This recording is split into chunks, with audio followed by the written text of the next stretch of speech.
Electronic media print media మిత్రులందరికీ పేరు పేరున నమస్కారాలు తెలియజేస్తా ఉన్నాను. ఇవాళ రేవంత్ రెడ్డి గారి ప్రభుత్వం ఏ విధంగా హరాస్మెంట్ చేస్తుందో యావత్ తెలంగాణ ప్రజలు మొత్తం కూడా గమనిస్తూ ఉన్నారు. ఇవాళ నాకు నోటీస్ ఇచ్చి రమ్మని చెప్పిండ్రు. ఇవాళ బాధ్యత కలిగిన పౌరునిగా ఇవాళ ఇన్వెస్టిగేషన్కి పూర్తి సహకరించడానికి నోటీస్ ఇస్తే ఇవాళ నేను పోలీస్ స్టేషన్కి రావడం జరిగింది. అసలు బంజారా హిల్స్ పోలీస్ స్టేషన్కి నేను ఎందుకు పోయినా అనేది ఒక పెద్ద క్వశ్చన్. దానికి మీ అందరికీ యావత్ తెలంగాణ ప్రజలు మొత్తం వినేలాగా మీ ద్వారా చెప్తా ఉన్నాను. నేను ఆ రోజు బంజారా హిల్స్ ఏసీపీ గారి అపాయింట్మెంట్ తీసుకొని ఒక బాధ్యత కలిగా ఎమ్మెల్యేగా నేను పోయి నా ఫోన్ అనేది రేవంత్ రెడ్డి గారు ఇంటెలిజెన్స్ ఐజీ అయిన శివధర్ రెడ్డి గారు ఇద్దరు నా ఫోన్ ట్యాపింగ్ చేస్తూ ఉన్నారు. ఖచ్చితంగా వాళ్ళిద్దరి మీద ఎఫ్ఐఆర్ బుక్ చేసి దీని మీద ఎంక్వైరీ చేయండి అని చెప్పడానికి నేను పోలీస్ స్టేషన్ పోయినా. మళ్ళీ నేను పోలీస్ స్టేషన్కి పోయింది కూడా ప్యూర్గా అపాయింట్మెంట్ తీసుకొని పోయిన తప్పితే అపాయింట్మెంట్ లేకుండా కూడా పోలేదు. నేను ఆడికి పోయేవరకు 3 o'clockకి మాకు అపాయింట్మెంట్ ఇచ్చిండ్రు. 3 o'clockకి నేను అపాయింట్మెంట్ టైం వరకే పోతే ఆడ ఏసీపీ గారు లేరు. ఏసీపీ గారి ఆఫీస్కి పోయిన తర్వాత ఏసీపీ గారికి నేను ఫోన్ చేసిన, మరి మీరు నాకు అపాయింట్మెంట్ ఇచ్చిండ్రు, మీరు మీ పోలీస్ స్టేషన్కి వచ్చినా మీ ఛాంబర్లో కూర్చున్నా, మరి నా పిటిషన్ తీసుకోవాలి కదా అని. ఏసీపీ గారు ఏమన్నారు, నేను బయటికి పోయినా మా సిఐ గారికి చెప్తాను, మీరు పోయి ఆడ సిఐ గారికి పిటిషన్ ఇచ్చేయండి అని చెప్తా ఉన్నాను. నేను పిటిషన్ ఇవ్వడానికి సిఐ గారి దగ్గరికి పోతే సిఐ గారు లేచి ఉరుకుతా ఉన్నారు. ఒక బాధ్యత కలిగా ఎమ్మెల్యేగా నేను వచ్చినప్పుడు ఒక సిఐ గారు లేచి ఉరుకొచ్చా? Is this right? చట్టం ప్రకారం any MLA, any MLC, any MP చట్ట ప్రకారం ఎనీ గవర్నమెంట్ ఆఫీస్కి వచ్చినప్పుడు it is the duty of the officer to receive him, listen to his grievance and send him off. This is act. నా సొంతం కాదు, ఇది చట్టం నేను చెప్పేది. అట్లాంటిది ఇష్టపెట్టి లేచి ఉరుకుతా ఉంటే సిఏ గారిని నేను అడిగినా, నేను మీకు పిటిషన్ ఇవ్వడానికి వచ్చినా, మీరు ఇట్లా ఉరకడం ఎందుకు, పిటిషన్ తీసుకొని వెళ్ళిపోతే అయిపోతుంది కదా అన్న తర్వాత పిటిషన్ ఇచ్చి వెళ్ళిపోయిన తర్వాత 1-2 గంటల తర్వాత రేవంత్ రెడ్డి గారి ఆదేశాల మేరకు, శివధర్ రెడ్డి గారి ఆదేశాల మేరకు కేసులు బుక్ చేసి తెల్లారి వందలాది మంది పోలీసు వాళ్ళని నా ఇంటి మీదకి పంపించి నా ఇంటి డోర్లు పగలగొట్టి నా బెడ్రూమ్ దగ్గరకు వచ్చి అరెస్ట్ చేసిండ్రు. ఇది రైటా?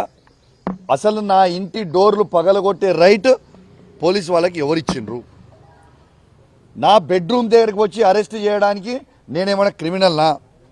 రేవంత్ రెడ్డి లెక్క ఓటు నోటులో 50 లక్షల రూపాయలతో దొరికిన క్రిమినల్నా? లేకుంటే రేవంత్ రెడ్డి లెక్క నేనేమైనా బ్లాక్మెయిలర్నా? లేకుంటే రేవంత్ రెడ్డి గారి లెక్క నేనేమైనా ల్యాండ్ గ్రాబర్నా? లేకుంటే రేవంత్ రెడ్డి లాగా నేనేమైనా చీటర్నా? బాజాబ్తు ఇవన్నీ ఎందుకు చేస్తూ ఉన్నారు కౌశిక్ రెడ్డి మీద అని నేను అడుగుతా ఉన్నా. ఓ రోజు అన్యాయంగా పండుగ పుట్ట తీసుకుపోయి రాత్రి ఏందో నేను ఒక టీవీ ఛానల్కి ఇంటర్వ్యూ ఇచ్చి బయటకు వస్తుంటే ఒక దొంగల్ని ఎత్తుకపోవడం ఎంతవరకు కరెక్ట్ అని నేను అడుగుతా ఉన్నా.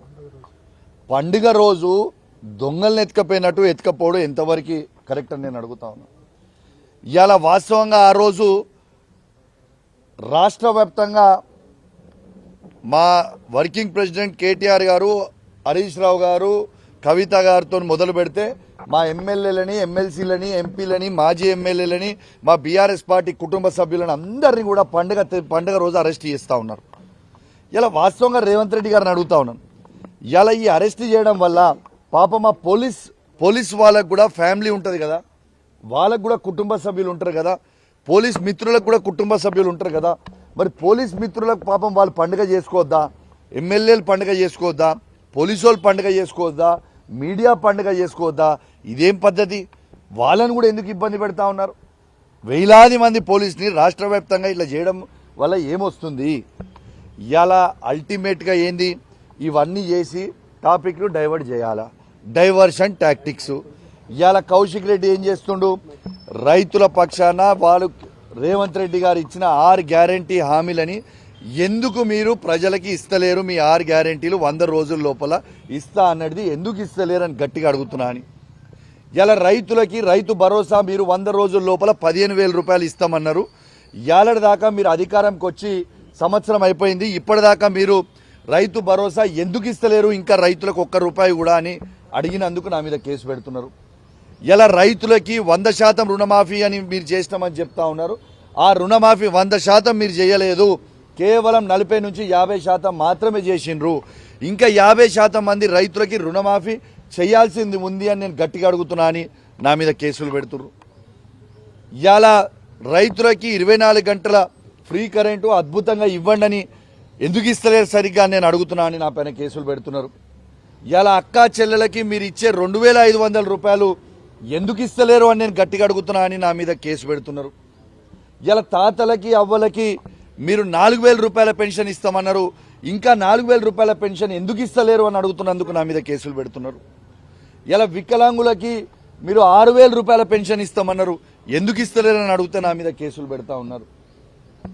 ఇలా కేసీఆర్ కిట్ని మీరు ఎందుకు కంటిన్యూ చేస్తలేరు, మగబిడ్డ పుడితే 12,000, ఆడబిడ్డ పుడితే 13,000 ఎందుకు ఇస్తలేరు వాళ్ళకని నేను అడిగితే నా మీద కేసులు పెడతా ఉన్నారు. ఇలా కంటి వెలుగు తాతల అవ్వలకి ఫ్రీగా కంటి సర్జరీసు, ఐ చెకప్లు, ఫ్రీగా గ్లాసులు ఎందుకు ఇస్తలేరు అంటే నా మీద కేసులు పెడతా ఉన్నారు. న్యూట్రిషన్ కిట్లు ఎందుకు ఇస్తలేరు అని అడిగితే నా మీద కేసులు పెడతా నా మీద కేసులు ఇస్తా ఉన్నారు. ఇలా రేవంత్ రెడ్డి గారిని 420 హామీలు, ఆయన 6 గ్యారెంటీలు గట్టిగా ప్రశ్నిస్తున్నారు కాబట్టే నా మీద కేసులు పెట్టి ఇబ్బంది పెట్టే ప్రయత్నం చేస్తూ ఉన్నారు. కానీ ఒక్కటి మాత్రం గుర్తుపెట్టుకోవాలా, మీరు రేవంత్ రెడ్డి గారు మీరు గుర్తుపెట్టుకోండి, మీరు ఎన్ని కేసులు పెట్టినా, మమ్మల్ని ఎన్ని ఇబ్బందులు పెట్టినా, మీరు ఇచ్చే 6 గ్యారెంటీలు 420 హామీలు ఇచ్చే వరకు మిమ్మల్ని అడుగుతూనే ఉంటాం, ప్రశ్నిస్తూనే ఉంటాం. ఈ కేసులకి భయపడేటోడే లేడు. రేవంత్ రెడ్డి గారు చీఫ్ మినిస్టర్ కాదు, చుమ్మా మినిస్టర్ అయిపోయిండు. ఇవాళ మొత్తము తెలంగాణ ప్రజలందరూ కూడా నీ మీద నవ్వుకుంటా ఉన్నారు. మీరు ఇచ్చే ఏమిచ్చే అధికారంలోకి వచ్చిరు, ఇవాళ మీరు ఏం చేస్తున్నారు అనేది మీరే ఆలోచన చేసుకోవాలని విజ్ఞప్తి చేస్తా ఉన్నాను. జై తెలంగాణ, జై కేసీఆర్. నేను ఎందుకు అడ్డుకున్నా? నేను అడ్డుకోలే. నేను ఒక్క నిమిషము, నేను ఫస్ట్ ఆఫ్ ఆల్ పోలీస్ స్టేషన్కి నేను అపాయింట్మెంట్ తీసుకుని వచ్చిన, నేను ఎమ్మెల్యేని. It is the duty of the SHO or the ACP to receive me and send me off. నేనేమి బార్జింగ్ కాలేదు, అపాయింట్మెంట్ తీసుకొని పోయినా. నన్ను చూసి నేను సీఎం రేవంత్ రెడ్డి గారి మీద, ఇంటెలిజెన్స్ IG గారి మీద కంప్లైంట్ ఇస్తున్నాను లేచి ఉరకడం కరెక్టా? 2, తను అడిగిన కార్ ఇష్యూ, ఎట్టు పరిస్థితుల కార్ అడ్డం మేము పెట్టలేదు. నన్ను కారులో దింపి లోపల దింపి నా కారు బయటికి పోతున్నప్పుడు, ఇప్పుడు మీరు నన్ను కారు ఇక్కడ దింపింది, నా బయటికి పోతుంది, లేచి ఎవరైనా ఉరుకుతుంటే నా కారు వెనుకనే రావాలి కదా వాళ్ళు. ఆ ఒక్కటే గేట్ ఉంది కదా, వాళ్ళు దాన్ని కూడా అబద్ధాలు చెప్పి నా కారు సీజ్ చేయడము, అన్యాయంగా నా ఫోన్ గుంజుకోవడము. నేను ఒక ఎమ్మెల్యేగా ఉండి నా ఫోన్ గుంజుకోవచ్చు అట్లా? నా ఫోన్ ట్యాప్ అవుతుందని నేను పోతే, నా ఫోన్ ట్యాప్ అవుతుంది అని నేను పోతే ఉల్టా నా మీద కేసు పెట్టుకుంటే ఇక్కడ ఒకటి. నేను ఇవాళ వాళ్ళకి పిటిషన్ ఇచ్చి వచ్చిన, ఇవాళకి ఎన్ని రోజులు అయింది? డిసెంబర్ 4th, నేను డిసెంబర్ 4th రోజు నేను పిటిషన్ ఇచ్చి వచ్చిన. ఇవాళ డేట్ ఏంది? జనవరి 17th. 1.5 month అవుతుంది. ఇవాళ దాకా నేను ఇచ్చిన పిటిషన్ మీద FIR ఎందుకు బుక్ చేయలేదు రేవంత్ రెడ్డి గారి మీద, ఇంటెలిజెన్స్ ID శివధర్ రెడ్డి గారి మీద? ఇది రైటా? It is my right to give a petition and it is a duty of the police officer to book an FIR and enquire. ఇప్పటిదాకా FIR ఎందుకు బుక్ చేయలే వాళ్ళ మీద? ఒక చిల్లర రౌడీ షీటర్ అయినా ఒక చిల్లర్ గాడు ఒక రోజు ముందు వచ్చి, ఆ చీటరు రౌడీ షీటరు ఆ చిల్లర్ గాడు వచ్చి పిటిషన్ ఇవ్వగానే మా హరీష్ రావు గారి మీద కేసు బుక్ చేస్తారు. నేను ఒక బాధ్యత కలిగా ఎమ్మెల్యేగా ఉన్నప్పుడు నేను ఇచ్చినప్పుడు ఏడాది దాకా కేసు ఎందుకు బుక్ చేయలేదు అనేది కూడా జవాబు చెప్పాలా వద్దా? Is this right? మేము ఒకటి అడిగితే ఒకటి, నేను నాది పిటిషన్ ఇవ్వడానికి నా ఫోన్ ట్యాపింగ్ అవుతుందని నేను ఒక విక్టిమ్గా నేను ఆడికి వస్తే ఉల్టా నా మీద కేసు బుక్ చేసి ఈ విధంగా హరాస్మెంట్ చేయడం కరెక్టా? సిఐ పారిపోతున్నారని చెప్పారు కదా, అట్లాంటి పారిపోతున్న సిఐని మళ్ళీ ఎస్హెచ్ఓ రూమ్ దాకా ఎందుకు తీసుకొచ్చారు? అది బరాబర్ ఒక నిమిషం, నేను ఒక సిఏ అనేటువంటి పారిపోవచ్చా? ఈజీ డేస్ ఎట్లా పోతారు? నాకు అపాయింట్మెంట్ ఎందుకు ఇచ్చారు? నేను ఉట్టిగా బార్జిన్ కాలే కదా brother, I went there with prior appointment.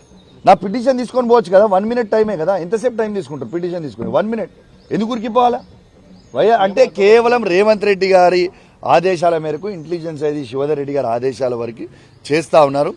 ప్రజలన్నీ గమనిస్తూ ఉన్నారు, it's just matter of time. వాళ్ళకి సమాధానం వస్తుంది, వాళ్ళకి టైం వచ్చిన. ఈరోజు అడిగిన క్వశ్చన్ 32 క్వశ్చన్లు అడిగిర్రు, అన్నిటికీ కూడా బరాబర్ జవాబు చెప్పిన. వాళ్ళని కూడా నేను రిటర్న్ క్వశ్చన్ చేసిన. అసలు నేను వచ్చింది పిటిషన్ చేయడానికి, ఇవాళ దాకా మీరు ఎఫ్ఐఆర్ కాపీ ఎందుకు బుక్ చేయలేదు అనేది నేను చెప్తా ఉంటే పాపం మా అయ్యో గారి దగ్గర కూడా సమాధానం లేదు. తను కూడా ఉక్కిరి బిక్కిరి అవుతా ఉన్నాయి. అంటే కౌశిక్ రెడ్డి ఒక ఎమ్మెల్యేగా ఉన్నారు, ఎమ్మెల్యే లాగా ఆయన మాట తీరు ఉండట్లేదు, ఆయన భాష మార్చుకోవాలని చెప్పేసి కూడా కాంగ్రెస్ నాయకులు చెప్తున్నారు. దీనికి ఏమంటారు? మహేష్ కుమార్ గౌడ్ కూడా నిన్న అయితే మహేష్ కుమార్ గౌడ్ గారికి చెప్తున్నా, ఫస్ట్ భాష మారవాల్సింది నాది కాదు, ఫస్ట్ భాష మార్చుకోవాల్సింది సీఎం రేవంత్ రెడ్డి గారు. ఇలా మేమెప్పుడు సీఎం రేవంత్ రెడ్డి గారిని మేమెప్పుడు కూడా మేము పేగులు మెడలు వేసుకొని తిరుగుతాం, కండ్ల గుడ్లు వీకి గోటీలాడతాం, కింద పడేసి తొక్కుతాం అని మేము విన్నాడు అనలేదే. ఇలా ఇంకొకటి, నిన్న కూడా కరీంనగర్లో ఒక ఇష్యూ చేసారు. ఏం ఇష్యూ చేసారు? కౌశిక్ రెడ్డి ఎట్లా అడుగుతాడు అని అడిగాడు. నేను చెప్పలే కదా, అది రేవంత్ రెడ్డి గారే స్వయంగా ఎవరన్నా ఒక్క బీఫామ్ మీద గెలిచి ఇంకొక పార్టీకి పోతే రాళ్లతోని కొట్టి చంపుని దాని బాధ్యత తీసుకుంటా అన్నది రేవంత్ రెడ్డే కదా. రేవంత్ రెడ్డి గారు చెప్పిందే నేను పాటించిన, మరి నా తప్పేమున్నది అలా చెప్పండి. బీఆర్ఎస్ కూడా అప్పుడు కాంగ్రెస్ ఎమ్మెల్యేలని మొత్తం చేర్చుకున్నది, మిగతా పార్టీ ఎమ్మెల్యేలను కూడా చేర్చుకుంది, మరి అప్పుడు ఎందుకు మాట్లాడలేదు అని చెప్పేసి క్లియర్ గా మీకు చెప్తా ఉన్నాను. ఆ రోజు మేము ఎవరిని కూడా ఎమ్మెల్యేలు మేము చేర్చుకోలేదు. వాళ్ళ ఎల్పీ అనేది మా పార్టీలో మర్జ్ చేసేది తప్పితే మేము ఎవరిని ఇండివిజువల్ గా చేర్చుకోలేదు. రేవంత్ రెడ్డి లెక్క మేము ఇండివిజువల్ గా చేర్చుకోలేదు. ఇది clear. Thank you very much. Thank you అందరికీ కూడా నమస్కారం. Thank you.